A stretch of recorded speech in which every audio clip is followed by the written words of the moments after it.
Welcome back, everybody, to another outstanding episode of the Square Table Degenerates podcast. We're joined today by Cleveland Browns and Duquesne football legend Leigh Bodden. How are you today, sir? I'm doing great, Joe. How you doing, man?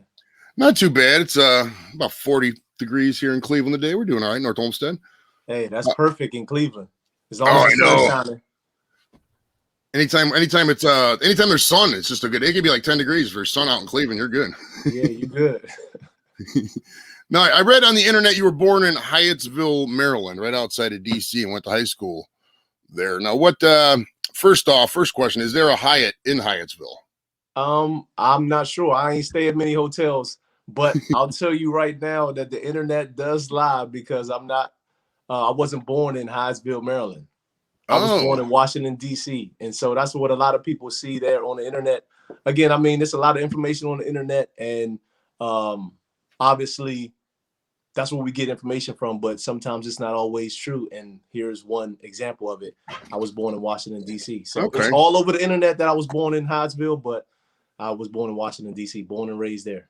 Okay. Well, that's actually on your wiki page. We could probably go in and change that and hook that up. I don't know how to do it. A lot of people have been telling me that ever since I've done interviews, and people have been saying, hey, man, you're from Hyattsville or born in Hyattsville. I was like, nah, man, I'm from D.C., but I don't know how to change it. I really don't. Okay. I think we'll have to take a look at that later. I got some computer buddies. Maybe they can hook that up. Now, you went to Hyatt, did you grow up the whole time in, is there any connection to Hyattsville at all? What's the connection here? Yeah, absolutely. The connection to Hyattsville is I went to high school there my 11th and 12th grade year. So junior and senior year, I went there. That's where I went to high school. But I grew up in D.C. I moved to Maryland, Greenbelt, Maryland, when I was 11 years old.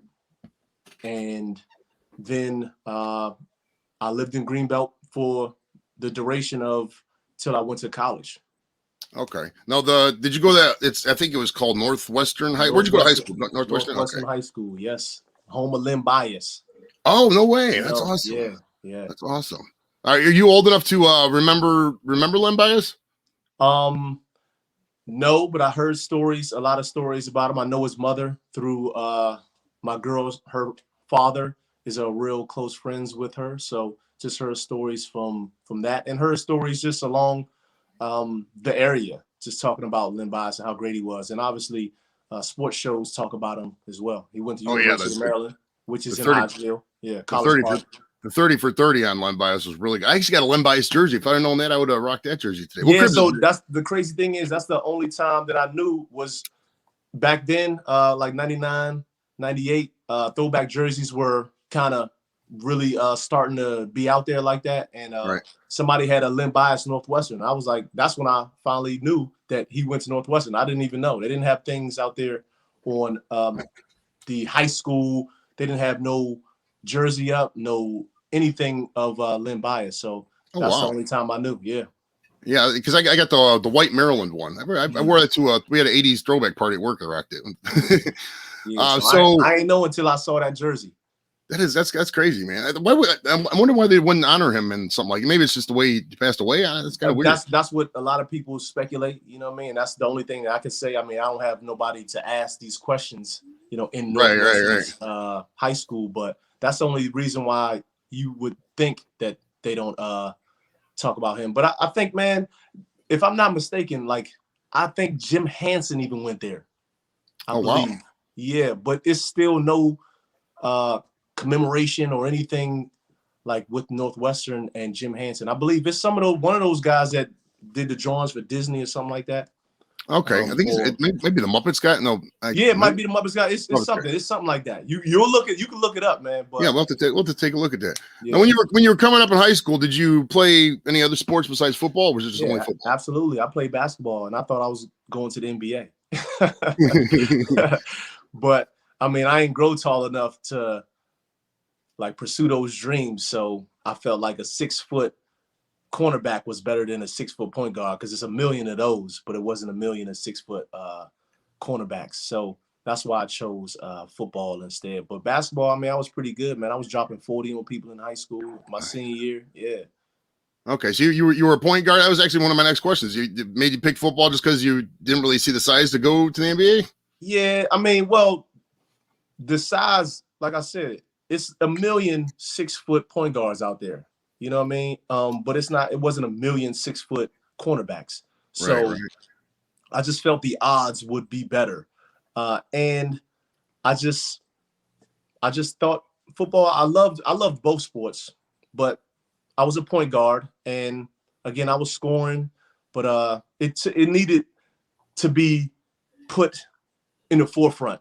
I couldn't choose both. I think, you know what I mean? I think if I just stuck with basketball and just trained for basketball, I think I would have made it, but football was a little easier, I would say, for me. Now, when you're playing high school, when you start as a freshman, everybody usually plays two different ways. What did you play? Any offense, or was it all strictly defense, or how'd that work? Listen, I don't know how long you got, man, but my freshman year, I went to DeMatha High School.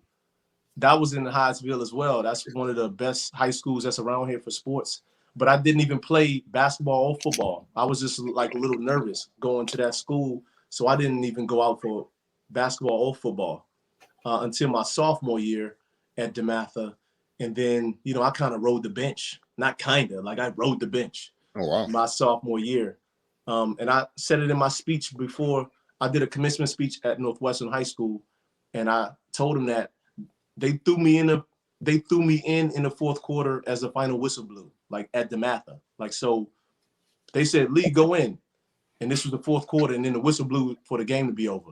And like, I didn't even play. That happened one game. So that's kind of where I went with freshman, sophomore. And then when I went to Northwestern, that's kind of when I kind of came back into my own and like started believing in myself. And then that's when I started playing. I started for basketball, football, both years. Okay, so you were just strictly defense from the rip, and there was no offense at all? Yeah. Well, so I played offense. But when I played at Northwestern, we had some pretty good wide receivers. So they would only put me in when they like really needed me. And that's what they did that at Duquesne too. It was some games where we were like playing, Bucknell and teams like that. And they would just put me in a receiver because our receivers kind of wasn't doing much. So they just put me in. And so I played receiver and corner. Okay. At what point did you realize there was at some point you clicked in high school where you realized, okay, I'm good enough to play in college? Well, yeah, I mean, probably my junior year. After my junior year, I just felt like I was good enough to play college ball. And then obviously my senior year kind of cemented that with how I played basketball and football. But I didn't get any scholarship offers or anything like that because our school wasn't that good, junior year. And again, I told you my path, it was a little different. So, people usually get recruited like sophomore, junior year. And my junior year for Northwestern, we weren't really good. So basketball or football. But then my senior year, football, we went to the state semifinals and lost one game away from the championship. And that's when kind of scouts started to come, but that was already too late. Okay. Now, what made you pick Duquesne? Did you visit any other schools or just Duquesne from the rip? Yeah, so like I told you, I wasn't really highly recruited because our school wasn't really good. So no schools were coming to Northwestern. So I just kind of went out and I had VHS tape and I just I just made a highlight tape of myself. And I just my stepdad, he took like me and a few other guys and just dropped our tape off to some Western PA schools. It was Robert Morris, it was Duquesne, and it was like Waynesburg. They were like Division III. And so, all of them liked me. So I just had to choose from there. And I chose Duquesne because I felt like it was a educational school. I felt like I could have a good education there if football didn't work out. But football was my option. Like that was my number one option, my only option. But obviously, things happen. So I just had to, go there just to say, if it didn't work out, I'll have a good education and can make connections at Duquesne and move on in the business world. Any thoughts like walking on in a MAC school or a Big Ten school and just getting a scholarship? I'm glad you even brought that up because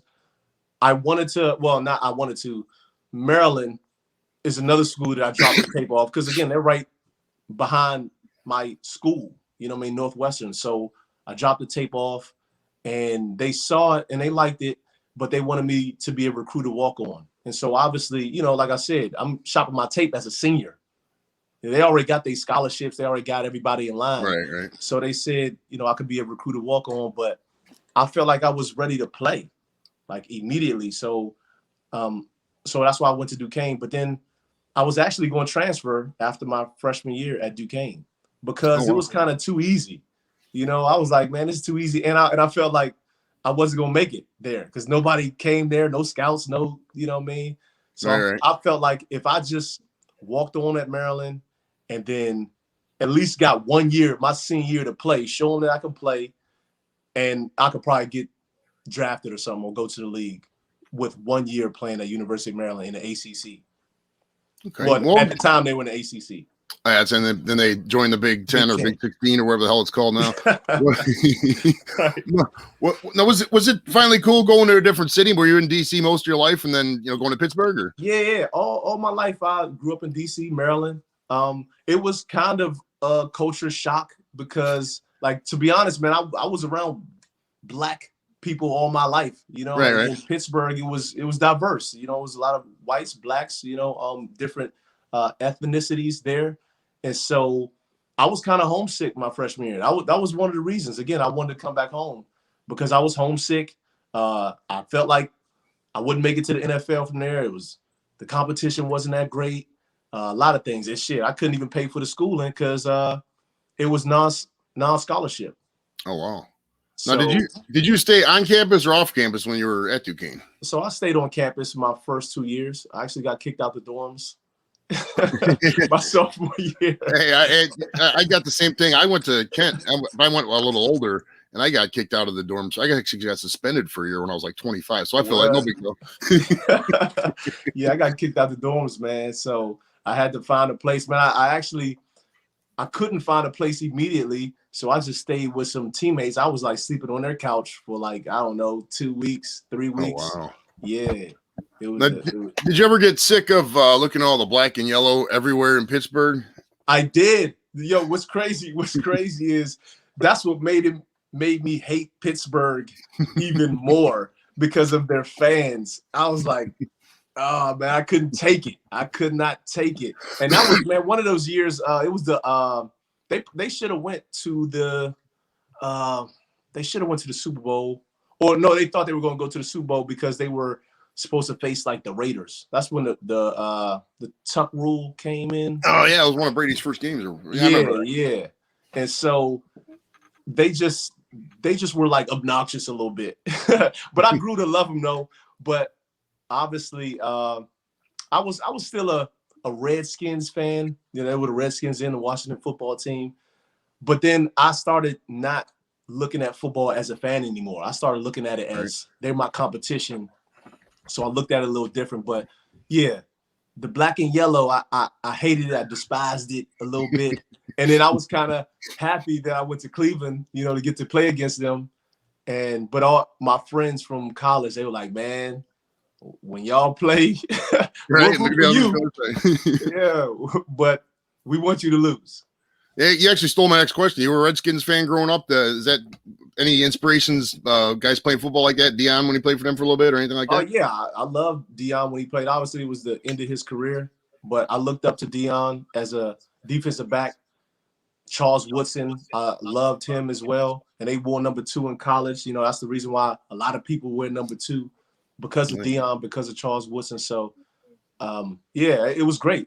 And I was a fan when Art Monk, Darryl Green, but Darryl Green played, 20 years. So he's been there. He was fat. I remember him back in the 80s. He would always just smoke. They had the NFL's fastest man competition. Right. And he probably could have done it in his 20th year. You know what I mean? He was probably do it now. He could probably go out there he could probably run a sub 540 right now if you want. Probably he beating some people in the league right now, probably. But nah, so I was a Skins fan with Art Monk, Darryl Green, Ricky Sanders, Doug Williams, all those guys growing up watching them, wanting to play in the NFL.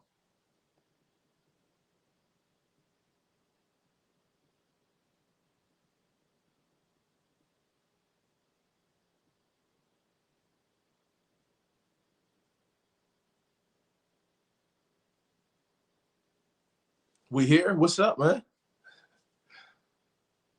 I think we shut off.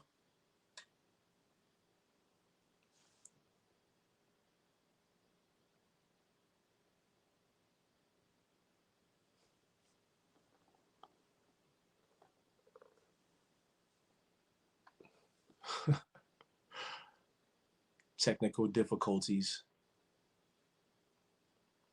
Y'all about to make me shut this shit off now.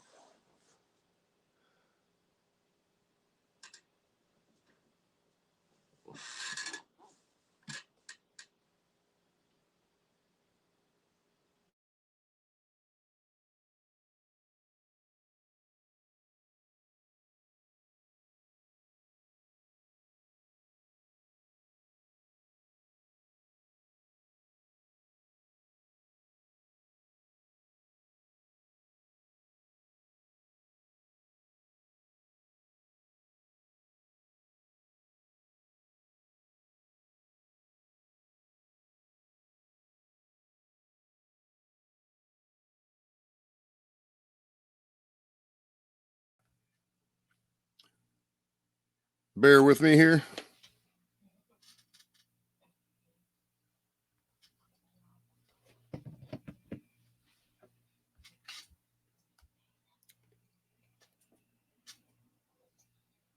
Sorry about that. The internet went down. Get it right back up here in a second.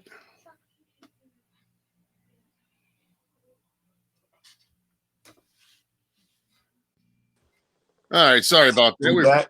Yeah, I'm back there. I'll edit this out in post. But yeah, my internet sometimes just randomly goes down for 2 minutes. If that happens again, just stand by and I'll be right back. All right. Regardless, yeah, we're just talking about Darrell Green. You're killing it in the NFL fastest man competition. He's so fast. I mean, I've never seen a cornerback to this day. I would say he's just that fast. Yeah, he like defied the odds of time with the way he could run. To play 20 years, and again, his 20th year, he was still running down guys and making plays on the ball, deep balls. So, I mean, it was crazy to watch that. And again, I watched him from when I was a kid. I mean, I don't know how old I was till, again, I was damn near in the league. You know what I mean? When he was, I think I might have been in the league when he was still in the league. I'm not sure. I had to look at those numbers, but yeah, I would too. I mean, yeah, but it was pretty damn close. Yeah. Now, at what point did you feel like you wanted to play in the NFL, or did you kind of know it all along you were going to play in the NFL? Well, I mean, listen, as a little kid, I think a lot of people that play the sport, that's what their end goal is. That's what they want to do. So I think immediately when I saw it on television, it was like, I want to do this, or basketball or whatever. I just love sports. And my first sport was soccer. So I really didn't think about, playing in the, overseas or anything, but I just love playing sports. But then when like I said, saw it on TV, I was like, man, this is what I want to do. I want to do this. Okay. So ever since I was a little kid, but I guess when I was a sophomore, that's when I knew I had a real good shot at making the league. Now, you touched a little bit on this earlier, but coming from Duquesne, an FCS school, did that affect your scouting a lot? Did anybody come see you when you was Yeah. So a lot of people came and saw me because I had a lot of interceptions. Like my sophomore year, I had 9 interceptions. My junior year, I had 9 interceptions. My freshman year, I had 3. So that's 21 interceptions. All right. So in my junior year. So like I talked to you about scouting, it's like the same thing with college scouts. They watch you freshman, sophomore, or hear about you freshman, sophomore, junior. And that's when they start to come. So, but a lot of people started to come my junior year, and scouts start coming to practice my senior year, games.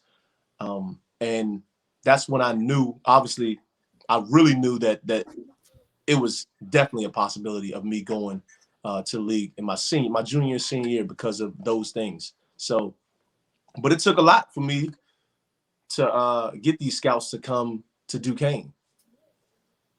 Now, were you invited to the combine at all? Nah, that's so. No way. Man, my career is so crazy. It's a crazy ass story, man. With those numbers, and every time any scout would come and talk to me or watch the film with me or whatever, talk to the coaches, they're like, man, he doesn't play against anybody good. You know, and I was like, well, why don't you put me in that position? You know, Right. let me prove to you I can do it at the scouting combine. I could do it at these senior bowls. But again, no invitation at any of those things, even with those numbers. Again, I ended my senior year. I'm second all time in interceptions in 1AA. Oh, nice. So I thought I would have a chance. And my junior year, I played against a guy. He was a senior at the time. He got drafted by the Dallas Cowboys. He was a wide receiver. And I held him to 2 catches for like 30-something yards. And they, you know, that was the only guy I faced. And look what I did to him. But, you know, for whatever reason, I didn't get invited to Senior Bowl, Combine, nothing, to be able to show them that I can play and I'm just as good as any of those guys at those bigger schools. For sure. Now, what teams besides the Browns recruited you after the draft? How many times did you get? Yeah, so a ton. And a lot of people don't know how, like, being undrafted goes. But when you don't get drafted, a lot of teams start calling, like, immediately after the draft. So right. It was Cleveland. It was San Diego. It was the Eagles. It was the Redskins at the time. Washington football team is what they call them now.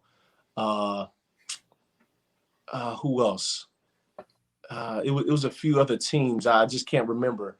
But it was quite a few, and they were calling all at the same time. My mom had 2 lines, an upstairs line, a downstairs line. I had my cell phone. My agent was calling me, and you gotta pick like in a matter of, you know, minutes. You know what I mean? You gotta kind of choose your options and pick the best team that you think you can make the team and have the best opportunity.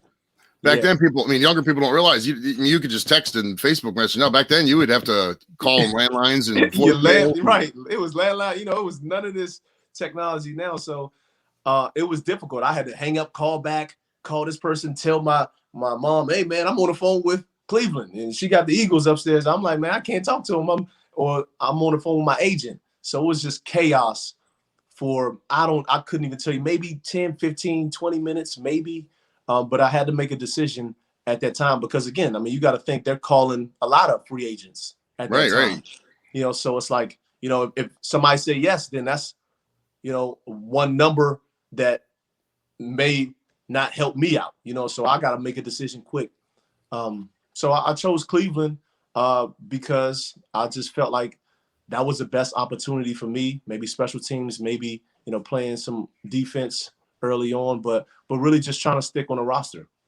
That was actually my next question. What made you decide to come to Cleveland? You said the opportunities were available. I could relate to that. I mean, back then the Browns were, you know, a little bit back then, but nah, it is back then. That was 2003, man. I know, man. No, the funny thing is, I went back and looked at that draft. I mean, I would argue that you probably had a better career of anybody that we drafted that year. That was not exactly a stellar draft in Browns history, but. No, it wasn't. I mean, but I look at the draft. I mean, and Chris Crocker was a good player. So was Mike Lehan. They were all drafted in 2003 before me, and for the Cleveland Browns. But that was the other thing. I had to fight, man. I had to fight to, you know, be on the team because they had drafted a safety in a corner, and Crocker played the nickel, and they had some other good corners that were backups there, pretty good corners. So, I mean, it was tough. But I mean, I look at that draft. I look at after the first round, second round, like if you look, it wasn't many. Well, Asante Samuel, I think, was in that draft. He was 4th round. But most of that draft, man, my career was better than a lot of those guys. That right. That's crazy to think. 7 rounds of people, and you were probably, I mean, top 50, at least top 50 of that draft, if not even higher. Right. But I didn't get drafted. But it's because I went to Duquesne, and so it's difficult, and I understand the business side of it later on in my career, and just later on, just looking at things, because it's like, how can you justify a guy coming from Duquesne, and if you draft him in the 2nd round, you know, obviously they be booing people that get drafted in 1st round that go to big colleges. You know? So if you draft a Leigh Bodden from Duquesne, no one's gonna know who the hell he is, and then if he pans out to be a bust, they're gonna be like, I can't believe somebody gonna lose their job. You know what I'm saying? You won't lose your job if somebody went to Wisconsin or Maryland and didn't pan out. You know what I mean? But if you pick somebody high at Duquesne, your job is on the line. So getting a guy like me and a free agent, I mean, it's easy. You know what I mean? And they don't look bad if I play bad, but they'll look great, you know, if I play great. Yeah, if you make it and they're like, oh, wow, we got this undrafted gem here, you know. Exactly. And they're going to credit that to, oh, yeah, we did our scout and our homework and we, you know, we found this guy. Nah, everybody knew who the hell I was. Right. You had 255 other chances to draft this guy. You don't act like you're freaking genius here. Right. Right. So, but it still makes them look good because they found a diamond in the rough. You know what I mean? But I wasn't necessarily diamond in the rough. You know, people knew who I was, but it's just, would they take that chance on a guy like me at Duquesne University? I mean, it's slim to none that if they get me as a free agent, again, their job is on the line, won't be questioned. And so that's pretty much why they did that. And I got a call in the 7th round, and I was like arrogant, I was crazy. And the team asked me, they were like, we got a lot of picks in the 7th round. And they said, you probably wouldn't want to be picked in the 7th round, would you? I was like, nope, and hung up the phone. That's funny, man. Now, who is the first person from the Browns to give you a call, or who did you talk to at first? So you talking about draft or just post-draft? Like when you decided to come to Cleveland and you got called and all that, who was the first person you got hold of you?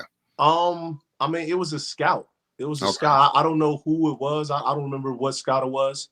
But I'll tell you, Chuck Pagano. Okay. He came to my school a week before the draft to work me out.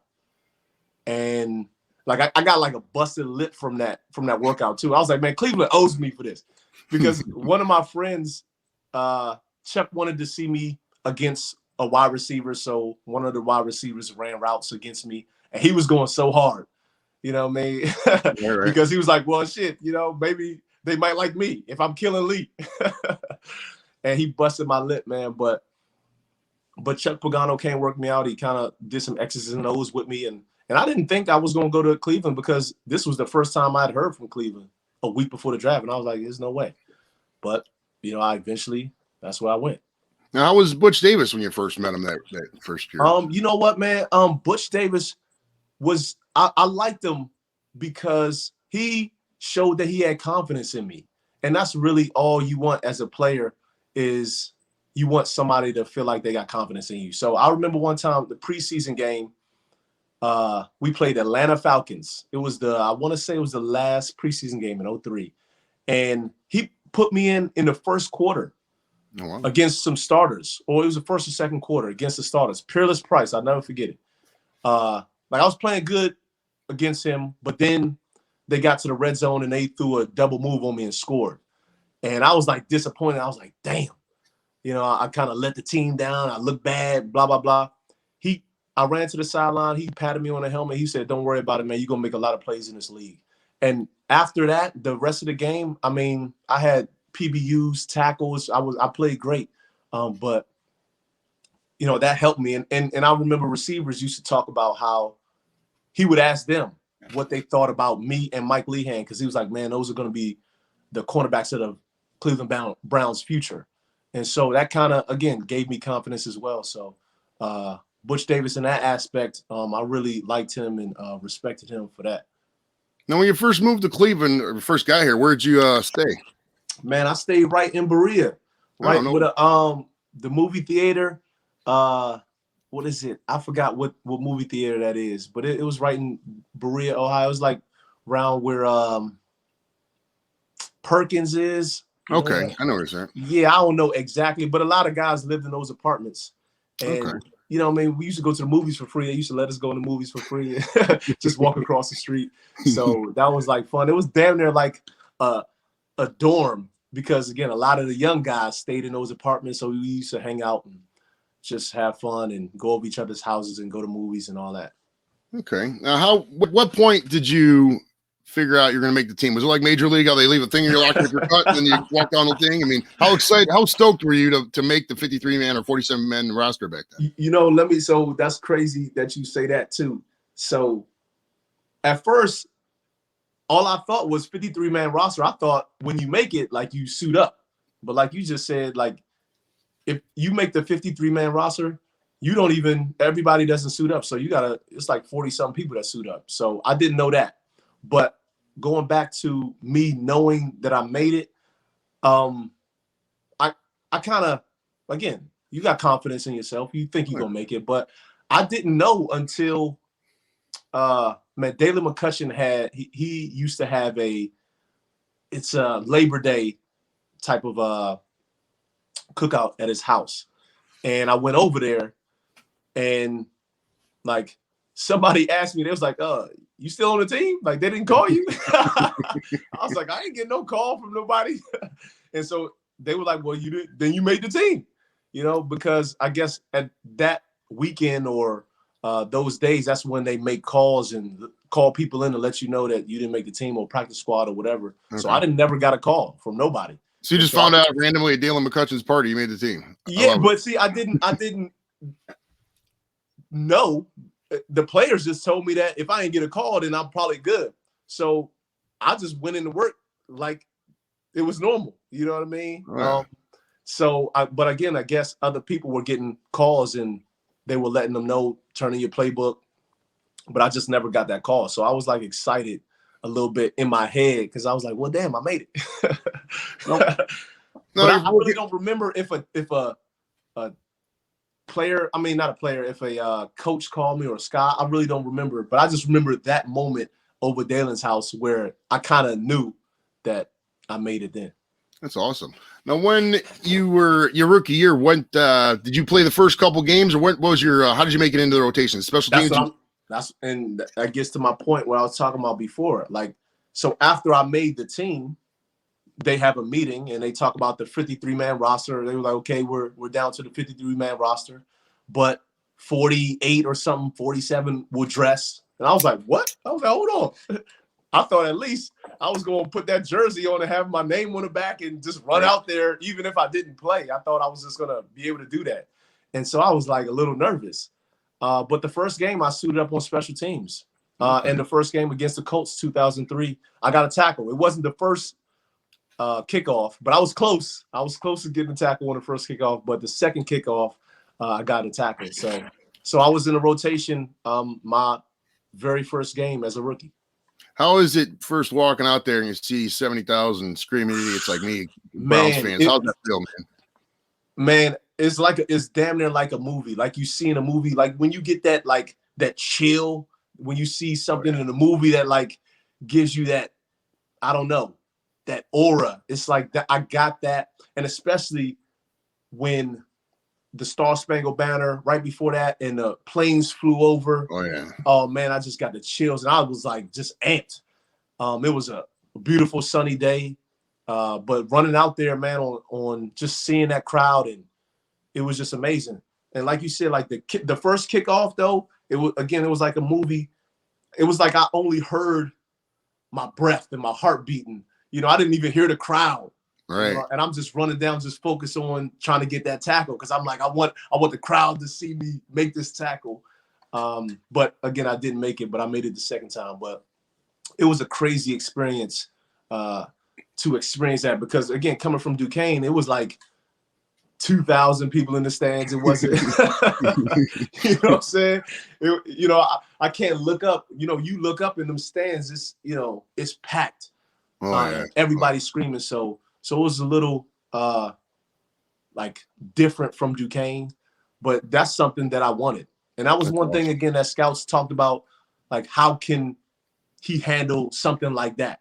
Because some people can't handle it, but yeah, the big crowd, man. I mean, I get experience something like that when the Cavs first got to the finals. I'm sitting there just staring out like we are here at the finals, man. Right. I wasn't even in the damn game. I'm only 20,000 people up in the stands, but man, it's so surreal sometimes. It feels like your body's leaving your soul's leaving your body and you're watching yourself. It's awesome, man. Yeah, it's awesome. As I'm saying, it's kind of like a different type of feeling, just to know that you're in this place and people are excited to be here. People are watching you, and but the only thing you got to focus on is doing your job, man. Because if you focus on a crowd, obviously you're not thinking of what you got to do. And so you're going to do not so good. So that's all I focused on was what I had to do. And then the crowd will erupt after that. And that's when I'll celebrate and notice the crowd.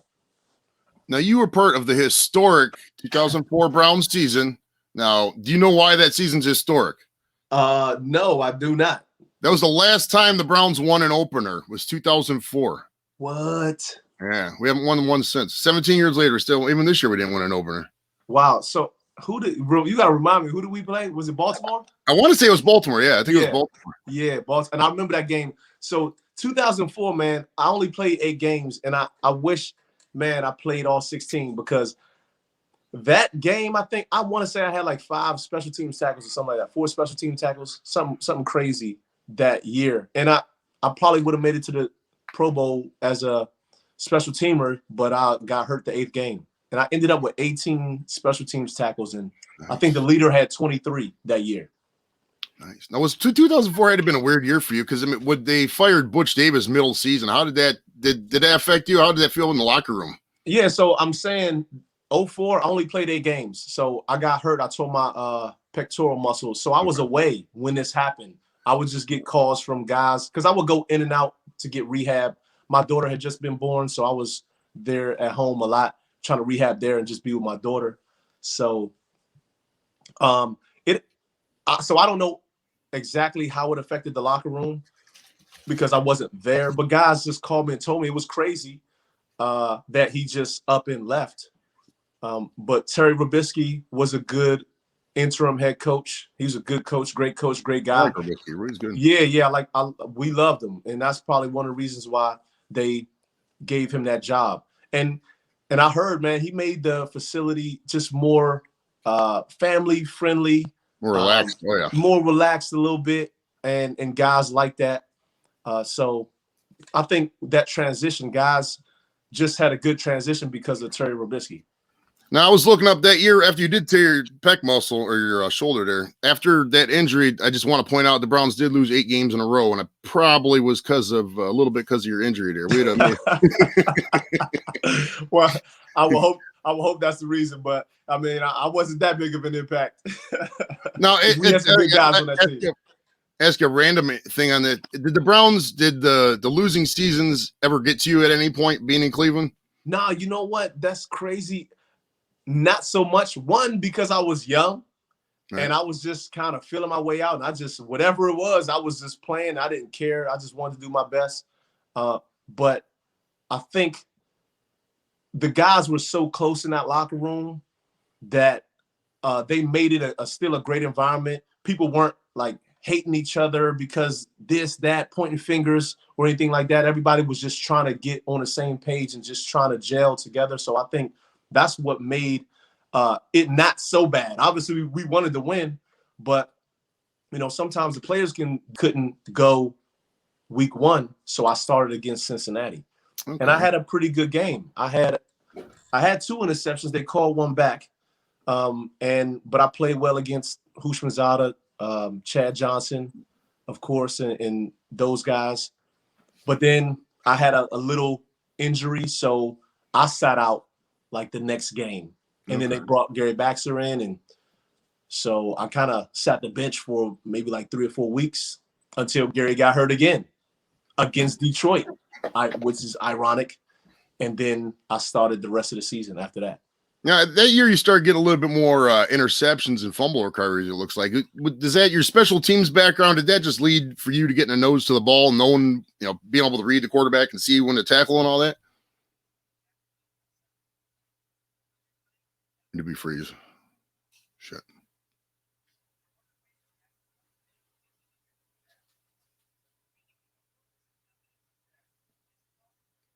We'll be back.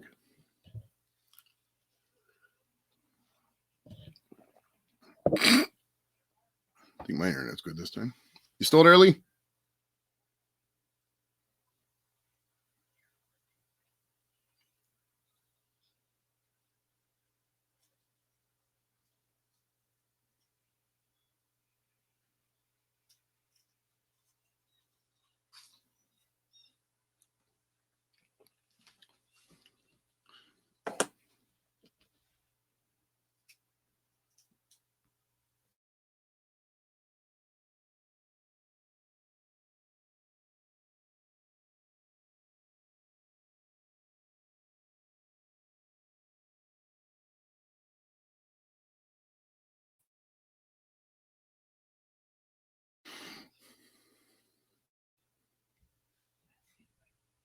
Can you turn that off or turn the TV off? Or actually, I don't think it matters at this point. There we go. All right, sorry about that. One of our internets must have dropped there again. Can you still hear me? Yeah, I hear you.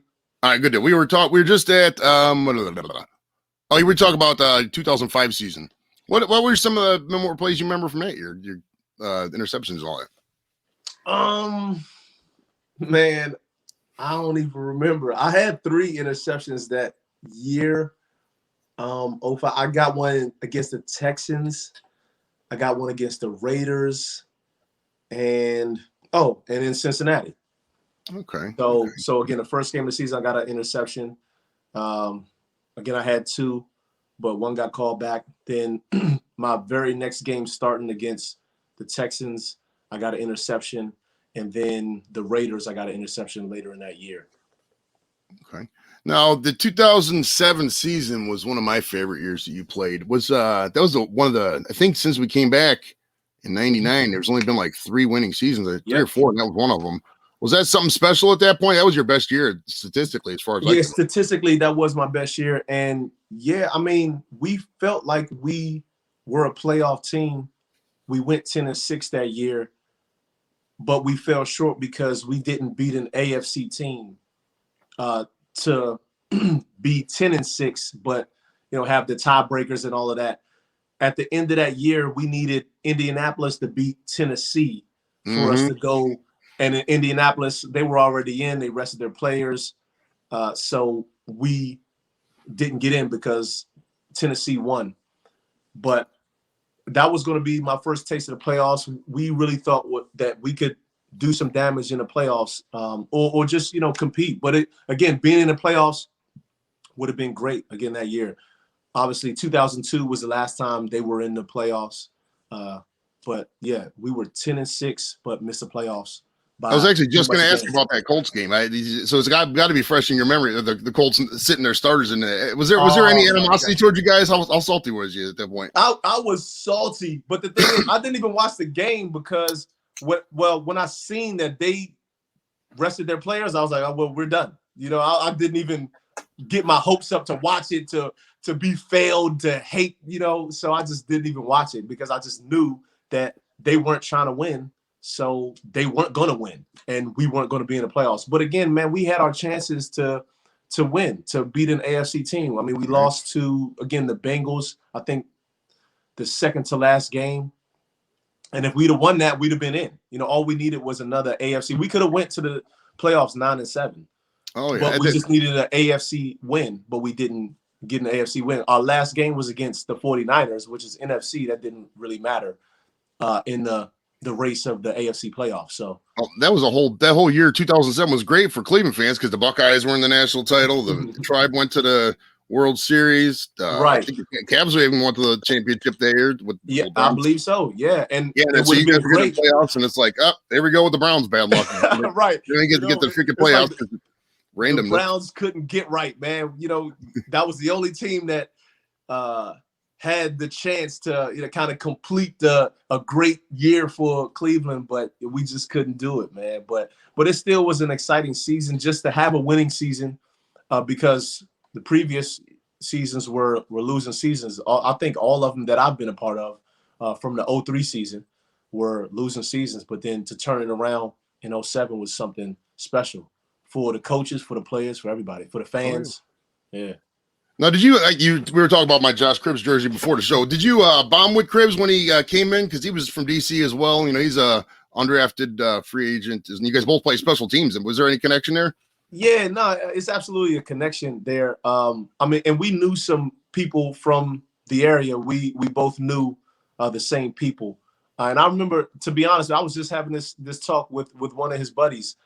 Somebody asked me when they saw me in the offseason, they were like, man, you think Josh Cribbs is going to make the team? And listen, I was like, man, probably not. Because at receiver, because I didn't get to see him play special teams. And I wasn't a fan of college football, so I didn't watch and I didn't know anything about him. I didn't know how great he was in college. But I just knew as receiver, we had a bunch of good receivers. Quincy Morgan, Dennis Northcutt, Andre Davis. Like, we had a lot of good receivers. I was like, man, it's going to be tough for him to make it.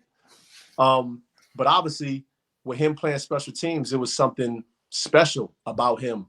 just when he had the ball in his hands. So, but sharing a bond, just being on special teams, seeing him being able to be electrifying on special teams was just a sight to see, man. To me, I think he's a Hall of Famer. I was just going to ask you. You think he is a Hall of Famer? I think so too. I mean, he had when he got the ball, and I went to Kent State, so I was there like when he was, in quarterback, just running a single wing and just killing it.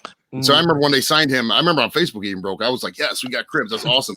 And then he just he'd get the ball on a punt return and just gone to the house. And to the house, man. And I'll tell you this, and he probably don't remember this, but I remember it because he used to run straight up and high, and I was like, bro, you can't do this in the league, man. But he returned like some kicks in preseason. I was like, well, you know what I mean? He doing what he doing, but I still told him, you can't be running like this in the regular season. And the first regular season, he got hurt. He got hit real good. I want to say again, I think it was Cincinnati, but it didn't face him. He came back. I want to say his next game, whenever he came back, and he returned a kick, maybe 40, 50 yards, or maybe for a touchdown. But yeah, I mean, he was just so electrifying. I mean, you couldn't tackle him. He doesn't go down easy. Read his blocks well, and he had the speed to go to the house, man. And listen, and I don't know what his record is. I think he's got a record, but kickoffs, he done took a lot of kickoffs and got tackled at like the 5 or the 10. Oh yeah. You know what I mean?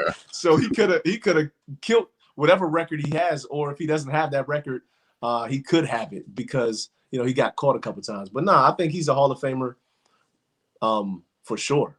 I missed the days of the kickoff. I wish they'd move the ball back to the 30, man. The kickoff return is so exciting, dude. Because you think about it. I mean, that's ways people make the team. Mm-hmm. And I don't know if I was in this game today that I would be able to stay on the team because I can't get down there and tackle anybody to show them that I can, cover. Or I don't know, punt returners. I don't know if they can, or I'm sorry, kick returners really show their stuff on kickoff return because most of them are touchbacks. So that part of the game I miss. And it's like, you have those exciting, if you're down a touchdown and you got a second left and you could return it and, and make a play. But now they're going to kick it through the end zone and make you go from the 25. Right. Yeah. I mean, if you were around today, you'd jog 25 yards and just go right back to the bench. I mean, what do you you don't even really got to do nothing. Now after the 2007 season, they traded you to the Detroit Lions. How did you find out about that, and how did that feel? Did that hurt at all? So it wasn't a surprise. Okay. It was a surprise that I went to Detroit, but I had a conversation with Phil Savage, the general manager, and Romeo Crennel that offseason, and I just wanted more money, and they weren't willing to pay me more money. Phil Savage told me to wait a year. And as a 27-year-old, I think I was 27, 26, like I was in this meeting and I told him it was a slap in my face. But what I did do respectfully was show them why I thought I deserved more money. Because, and I had signed a deal. I had signed an extension in 2005 at the end of that year for 4 years. And a lot of the guys told me that I would be underpaid the last 2 years of my contract, if I kept playing the way I played. And I was like, man, I'll worry about that later because I was a free agent. I really didn't get to sign a big contract. So this was the best that I had. So I signed a deal in 05. We get to 07. Again, now I'm underpaid. But through those years, I was top 10 in statistical categories as far as interceptions, pass breakups, and tackles at corner. Right. Top 10 statistically. And I had this on a sheet of paper. And then I'm 31st in getting paid. You know what I'm saying? So it's 64 corners out there. It's, 2 corners, 32 teams. But I'm 31st. But I'm top 10 in every statistical category. I was like, I'm not telling you to pay me top 10 money, but I don't want to be 31st. Right, so, just a little bit more. Yeah, just pay me a little bit more. But they were like, Leigh, we just signed you, to this contract 2 years ago. He said, wait a year. And I was like, man, I don't want to wait a year. I told him it was a slap in the face. I told him like those words. And I didn't mean it like maliciously. But that's just what I felt. I felt like you should just compensate me for the play that I've been, or the way I've been playing. And Romeo Cornell, I mean, he talked to me. He was in that meeting. He was like, Leigh, I respect you. You just didn't come up here just asking for money, and you had something to back it up to show us why you believe you deserve this money. And he was like, man, we want you. But at that time, the general manager and the coaching staff wasn't on the same page necessarily. And so they ended up trading me. I was down here in my basement where I'm at right now. I was like playing pool with one of my friends, I think. And I got a call. I actually got a call from Sean Rogers' agent. Oh, nice. No, but he accidentally called me. He was like, man, you getting traded to the, you going to the Lions. I mean, I think he said you going to the Browns or something. I was like, what you talking about? He's like, oh man, no, I'm sorry. You and Sean Rogers is getting traded, and you going to the Lions. But I kind of didn't want to go because I just didn't want to go. And I remember, I don't know if you remember Lee Suggs. He had got number 44. got traded to the Jets, but then the trade fell through because he didn't pass the physical. So he came back to Cleveland. And in my head, I was like, man, I'm gonna try to fail this physical to come back. We get traded somewhere else. Now, when you went to Detroit, man, obviously there's no secret that was an 0-16 season. Was that kind of a did you guys, at what point did you guys were like, okay, this is getting a little ridiculous, losing all these random games and stuff? I mean, how did coming from a place like Cleveland where, losing is kind of entrenched, and you had a freaking good year, the one there, and going to a team like that, how was your motivation at that point? You mean going into the season? Or? Yeah, just going in and as it continued. Like, I mean, was there any lack of motivation on your part? I mean, just in terms of, or am I just going to go all out no matter what happened? Oh, yeah. No, I mean, absolutely. I was going to go out all out no matter what. You got to, as a competitor, no matter who you play for. If I'm going to be there, I'm going to give my all, and I'm going to believe we're going to win some games because of that. And I'm sure everybody was like that in the locker room. But getting there, I just didn't feel nothing. Walking in the locker room, I just didn't feel anything. You know what I mean? Right. But we were undefeated in preseason. That's why I tell people preseason don't mean a damn thing. Because the Detroit Lions was undefeated, 4-0 in the preseason. And then we went 0-16. But so we go along in that season, and you asked me, when did I know? When I knew was game 12, I was like, we probably going to go 0-16. Because the last 4 games, I mean, people were ready to go home. You know what I'm saying? Especially when you ain't got nothing to play for. And then looking at the schedule, it wasn't looking good. So, but Minnesota Vikings, we had chances to win some games. Minnesota Vikings, man, was a game we should have hands down won. But at the end of the game, they called pass interference on me at the end of the game, which gave him like 20, 30 yards. And I didn't even touch this guy. Oh, geez. And they put him in field goal range, and they won. That was when Dan Orlovsky, he ran out the end zone and got a safety. and to this day, I tell people, I still felt like Dan Orlovsky, he was a good quarterback. He kept us in games, even though he made that, kind of silly mistake to run out of bounds. I don't know how he ain't see that white line that he was running through the white. I don't know how he ain't see that, but he still was a good quarterback, man, and he gave us a chance. All right. Well, football's a game of inches. I mean, as a Browns fan, I mean, everybody who's watching this is more than likely Browns fans. And over the years, just they're one play here, one play there, just excruciatingly you lose. And I mean, you were talking about how fans were just leaving. I remember that, the 1-31 stretch of the Browns. You go to some of them games, you can just, towards the end, you just walk up, hey, anybody got an extra ticket? And they'll just come at you with lower level tickets. You're like, these are $90 tickets, but I'll go for free. Because nobody wants to go, Yeah. I remember, I want to say it might have been the 07 year, or maybe it was 06. One of those years, Pittsburgh Steelers blew us out. It was like 31 or 41-0. And at the end of that game, all you saw was Pittsburgh fans waving the towel. It was like no Browns fans in there. It was bad. It was bad. So horrible. We all lived. It was so because it always sucked too because they always scheduled the Steelers to come to Cleveland like the last game of the year for some reason. And all them shit years we were just the Steelers fans would just come up to 2/3 of the stadium take over because we were so bad. Oh. Yeah, it was bad. It was bad. So horrible, man. So you go from the 0-19 or 0-16 Lions, the worst team in NFL history, to the New England Patriots and Bill Belichick, probably the best team in NFL history. What's Belichick like? Is that just a culture change for you? How did that feel? Yeah, I mean, it was a culture change, culture shock. Like I told you, when I walked in the Detroit locker room, I didn't feel anything. When I walked in New England's locker room, I felt something. Like you could just feel like they wanted to win. They talking about playoffs. They talking about winning division. And not necessarily the talk. I mean, it was just all around the building. It was kind of the sayings that was up on the walls.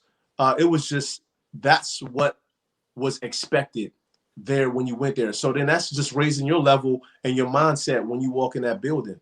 And then meeting with Bill Belichick was just amazing. Just to know he knew something about me. It was just crazy. We had like a Maryland tie. And so he was talking about Maryland and how I liked it. And he was talking about him in Annapolis and the Navy with his dad and his daughter, I believe, playing lacrosse down there. So it was just, it was a lot. I mean, and you saw him as a human being. Whereas before, obviously, I thought, he was kind of different than what I was sitting in front of because of how the media portrayed him and how he looked on the media. And that's one of the things he asked me. He was like, well, what did you think about me, before you got here? You know what I mean? But obviously I can go just off what the media was. And I just felt like he wouldn't be like that. How he was sitting in front of me talking, just talking football, talking life. It was just special. And then just to see him, how he handled the team from Tom Brady to, the last guy on the practice squad, or he just wanted perfection from everybody, and not meaning perfection like you're making a mistake. You're not making a mistake. It's just wanting to do your best and give everything you got when you step in that building and when you step on the field. So it was just a great just experience. And I got a little bit of it again with Romeo Crennel, just that expectation. But again, it was just totally different because obviously Bill has been in New England for a long time, and he's kind of set the stage and the standard there for a long time. Oh yeah. Then we got to talk about the Jets game that year. I think it was probably your best game, I would say, in your opinion. There was a pick six you did against Mark Sanchez. Now I just rewatched it before I got him out here.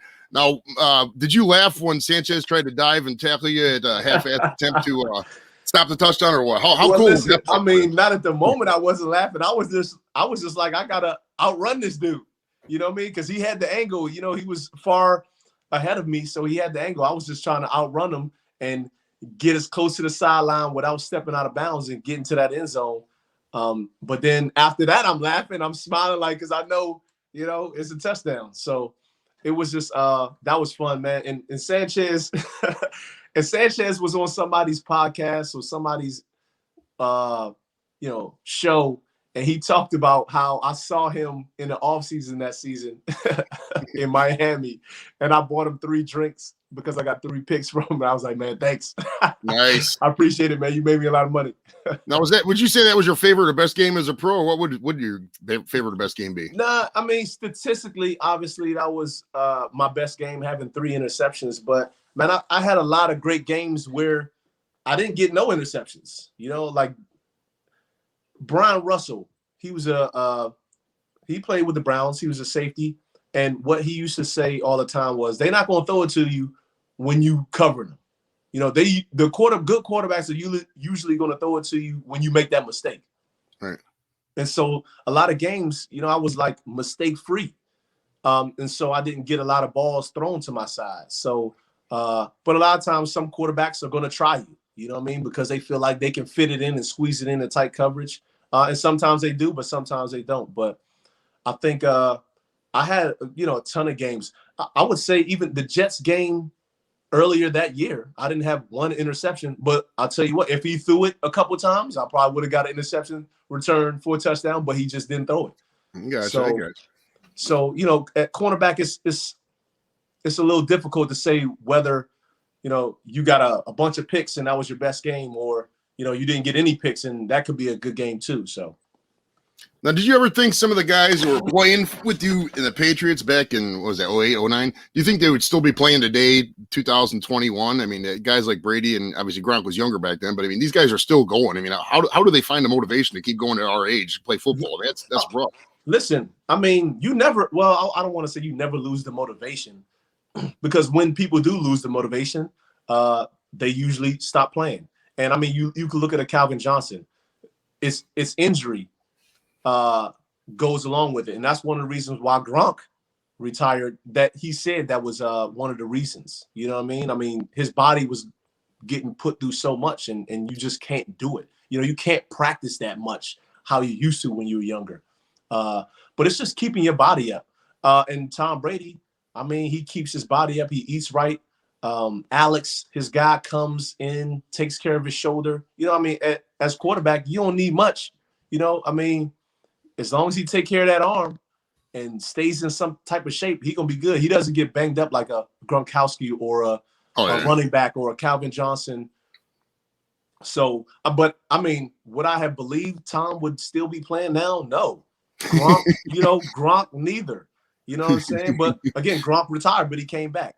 I mean, Edelman is still going. You know what I mean? But he was a rookie back then. So, listen, playing 10 years is not out of the question. And so that's probably where they're at. I mean, even Devin McCourty, he's maybe in his, 11th, 12th year, something like that, somewhere around there. So it's not out of the question to play that long. But Brady, again, like we talked about, Darryl Green, it's just a shock, playing 20 years and Gronk at that position playing that long. It's just amazing to see, and it's great to see. It's good to see. Yeah, I love it. I mean, I'm same year. I graduated in 95 too, same as Brady. So I'm always like, oh, look at Tom Brady out there winning Super Bowl MVPs. Our class is the best. No. When did you realize it was time to retire and call it quits? Was it just injuries piling up, or how did? Yeah, I mean, that's really what it was. Injuries played a huge part in my career. The reason why I didn't get to the heights where I thought I could get to.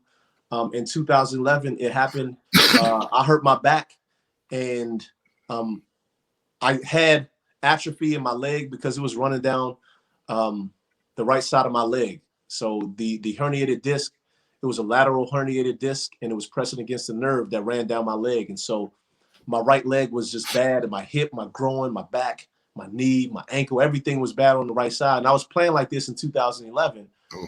But it got to a point where I just couldn't play no more. And then, without getting into a bunch of detail, they released me. I mean, knowing I had this injury, but they just released me anyway. And that was that. And I couldn't really come back from it because after that, I had 2 surgeries. Oh, jeez. And I couldn't come back from it. So, sometimes, I mean, everybody wants to leave on their own terms in the NFL, but a lot of times, it's going to be injury, right? It's going to be injury, or you just too old, or they going to get somebody younger, newer, cheaper, and that's just the way it goes. And so that's kind of the reason why I went, was because of injury. Now, do you miss the football, the hitting and all that, or is just by now you're just like, okay, I can retire and rest and relax? Well, I mean, obviously I wanted to retire, but like I just said, you don't want to retire. You want to retire on your own terms, and I didn't retire on my own terms, so that kind of in the back of my mind, it still stays in your mind. I still have dreams that I'm in the NFL, that I'm going to the Super Bowl, because again, 2011, that year that I got hurt, we went to the Super Bowl, and that's something that I've always wanted to do. I know a lot of people wanted to play in the Super Bowl, but I didn't get a chance to because of injury. And so you miss the competitive nature, competitiveness, and the locker room. But that's what you miss the most, is the locker room. But being competitive, just mentally, you love to compete. It's like, that's what Brady talks about. I mean, he loves to compete. And it's like, that never shuts off. You know what I mean? Somehow, some way, it never shuts off. But, when you're out for a while, it shuts off. You know what I mean? And then I don't want to compete no more. I don't want to, play board. When I play board games and play card games, it's like I wanted to win. Now it's like, yeah, whatever. I don't really care. You know what I'm saying? Right. I try to turn it off. You know what I mean? But sometimes that switch will turn back on, and I don't know when it's going to turn on. Okay, I got some silly questions here for you. Now, what kind of Yeah. music did you back in the day? What kind of music did you get pumped to in the locker room? And do you still listen to the same music today, or is it just listen to new music or classics, or how's your music selection? My music selection, back then playing, I used to love listening to DMX because he got me like fired up, ready to like kill somebody. You know what I'm saying? Ready to Right. just, you know what I mean? I just felt like I was just a dog. I felt like I was just stronger than, you know, what I was. I felt like a X-Man or something. You know what I'm saying? So I used to love listening to DMX. I listened to Kanye West when he started to come out. I mean, that was 2003 when he came out. Right. Kind of for more like inspirational stuff. You know what I mean? Because I kind of needed all of this. I needed to feel like, you know, a warrior. Then I needed to have my mental like focused on, you know, the dream that I wanted in shit. And honestly, I used to listen to Whitney Houston too. People used to laugh because it was just inspirational. You know what I'm saying? I wanted inspirational music as well. So it just was dependent on my mood that day and what I felt like I needed for that day. But yeah, again, Whitney Houston is a surprise to a lot of people. They were like, I man, love. I got a Whitney Houston T-shirt actually. I love Whitney Houston. She's amazing. Yeah. That's awesome. Now, are you a video gamer at all? So I used to be, man. I used to be a real good Madden player. We used to have tournaments all the time when we were with Cleveland. I lost though. I lost the tournaments, but I used to beat them all the time. Like, you know what I mean? When we would play before games at the hotels or over whoever's house, I used to win a lot. So yeah, I was a Madden guy, but I stopped in like 06, 07, I believe, because when they changed the controllers and When they had that passing code is what I gave up. The McNabb one. No, I still played with that one, but when they messed with how I had to catch and what buttons I had to press, it was like over. I was like, I'm not trying to relearn this right now. You know, I don't got time to do that. So I just quit altogether. Now, did you ever secretly did you ever play with yourself on Madden? Yeah, I used to put myself in. I mean, if I would play with the Browns, yeah, I would put myself in. Hell yeah. You know, because I was on the bench. So or I used to put in dime because when you go dime, like I used to be, you know, in the corner spot in the slot. So yeah, I used to play with myself, man. Why not? I mean, who wouldn't, you know, want to play with yourself on a game, man? Now, did you ever put all your stats up to 99 and then put the computer on like rookie level and then go to the Super Bowl? Or? Nah, I ain't do all that. I just stayed with their bad rating that they gave me and still just try to play, you know what I mean? Because I understood the game. So I just would pick on my guy and I wouldn't let the computer do what they wanted to do. I used to play with them and guard the receiver myself on Madden. So that's what I used to do when I played with myself. Because if I let the computer play, he gonna play at a 74, you know, overall rating, and he gonna get burned. So I was like, nah, I'm gonna play with myself. I know these routes. I know how to play them and try to get an interception there. So that's the only way I altered my character. Okay. I wasn't gonna ask about this, but I noticed all your shoes in the background. I'm assuming you're a sneakerhead, right? Yeah, man. I just love Jordans. I used to wear Jordans when I was younger, and I never stopped. So I just bought a ton of Jordans and just to display them because I just feel like it's art. I feel like you know, when people come down here, they love to look at the shoes and just talk about the years that it came out and all those things. It's just a conversation piece too. How many pairs of shoes do you have, if you don't mind me asking? Man, probably hundreds, but I've gave a ton away because I mean I can't wear all of these. Like these right here, they're just for display. I don't even wear these. But I got a bunch more in my closet, but I only wear a few, you know what I mean? It's like jeans, you know, like I got a ton of jeans, but you only wear like 3 of them. Right. The rotation is walking. yeah. Cause you just broke them in. They feel comfortable. So, but I mean, shoes, I wear them every now and then, but I just don't wear a lot of them. So I gave a lot of them away. Okay. Now, do you guys get to keep your old jerseys and when you play, or not? If so, how many jerseys do you have with your old players? Yeah. So what teams did? The only team that didn't do this was Detroit. At the end of the season, they give you a jersey that you wore that season. And Cleveland actually gave us the jersey and a helmet. So I got jerseys and helmets from my game worn jersey, one of them, and a helmet that I wore during the season. So, but every team did it. I don't believe Detroit didn't give me a helmet. I know that. and I don't believe they gave me a jersey. Okay. Now, do you like? So this is random me asking this, but throughout the year, like say you got game one, is there a new jersey you guys get every week, or just get the same jersey week to week until it gets worn out? How's that work? You know, I believe we get the same jersey as long as it's not ripped. It doesn't get defective. But I'm sure they have something on deck for if during the game your jersey messes up, they give you a new one. Right. That's never happened to me. But yeah, I mean, I believe we wear the same one because, you know, guys, you know, they tailor it to how they want it usually. And they just keep maybe a couple of jerseys for in case it gets messed up game time. But I think that's it. Did you ever get when you were playing with the Browns? Did they ever rock the orange jersey when you were doing it? They did, and I was inactive that game, and I was pissed off, man. And that was my rookie year. Oh, okay. So I was inactive 3 games my rookie year. I played 13, but you know sometimes it's a numbers game. People get injured, so they got to put different people up, like we talked about earlier. That's why 40-something people dress, but 53 man is on the roster.